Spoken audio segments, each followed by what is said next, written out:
ہر انسان الگ ہوتا ہے۔ خود کو نکھارنا اور سنوارنا اچھی بات ہے، مگر یہ سب اپنے لیے کریں، کسی بے پرواہ انسان کے لیے نہیں۔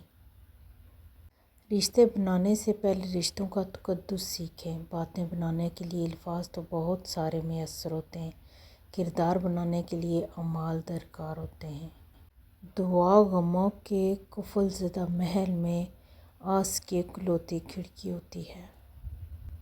انسان کی اصل موت اس وقت ہوتی ہے جب وہ کسی کے دل اور دعاؤں سے نکل جاتا ہے۔ نفرتیں بہتر ہیں اس دھوکے سے جسے لوگ محبت کہتے ہیں۔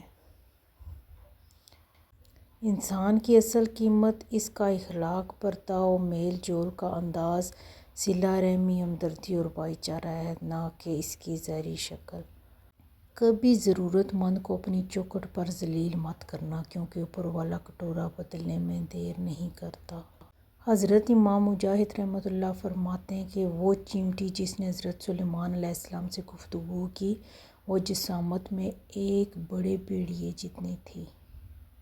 17,000 کا جوڑا پہن کر ہم اپنا جسم نہیں چھپا سکے۔ اس سلام ہے بی بی فاطمہ کو، جنہوں نے 17 پیوند لگے ہوئے چادر کو اوڑھ کر جنت کی عورتوں کی سرداری کا تاج پا لیا۔ حضرت علی رضی اللہ عنہ نے فرمایا، مسکراہٹ روح کے دروازے کھول دیتی ہے، خاموشی غصے کا بہترین علاج ہے، شرم کی کشش حسن سے زیادہ ہے، نامکمل علم فساد پیدا کرتا ہے۔ چہرے بدصورت نہیں ہوتے، ان کو دیکھنے والی نگاہ خوبصورت یا بدصورت ہوتی ہے، جو سامنے والے منظر کو اپنے مطابق رنگ دیتی ہے۔ بس تم ہمت نہ ہارنا، خود کو اکیلا نہ سمجھنا، اللہ تمہارے ساتھ ہے، وہ تمہاری زندگی سے سارے غم، مشکلیں، تکلیفیں ایسے نکال دے گا کہ تم حیران رہ جاؤ گے۔ زندگی ایک کتاب کی طرح ہے، کچھ باب اداس ہیں، کچھ خوش کن اور کچھ پرجوش، لیکن اگر آپ صفحہ نہیں پلٹیں گے تو آپ جان نہیں پائیں گے کہ اگلے باب میں آپ کے لیے کیا ہے۔ اس دنیا میں کوئی بھی شخص اتنا برا نہیں کہ وہ شیطان ہو، اور کوئی بھی شخص اتنا اچھا نہیں کہ وہ فرشتہ ہو۔ تو درگزر کرنا سیکھیں، محبت کرنا سیکھیں اور معاف کرنا سیکھیں۔ امام شافعی فرماتے ہیں، قرآن پاک میں ایک ایسی آیت بھی ہے جو ظالم کے دل میں رکھا تیر اور مظلوم کے دل پر رکھا ہوا مرہم ہے۔ سننے والے نے پوچھا، وہ کون سی؟ آپ نے فرمایا، اور تیرا پروردگار بھولنے والا نہیں ہے۔ عمر اور زندگی میں کیا فرق ہے؟ بہت ہی خوبصورت جواب۔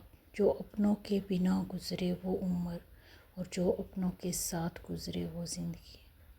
دنیا میں اگر کسی چیز کی پہلی فرصت پا رکھنا بہت ضروری ہے تو وہ آپ کا ذہنی سکون ہے۔ باقی سب چیزیں عارضی ہیں اور وقتی ہیں، سب دنیا داری ہے۔ ایک عیسائی مزدور تھکا ہارا شام کو گھر واپس آ کر اپنی پریشان بیوی کو کہتا ہے، غم نہ کرو، مسلمانوں کا یہ مقدس مہینہ گزر جائے تو مہنگائی کم ہو جائے گی۔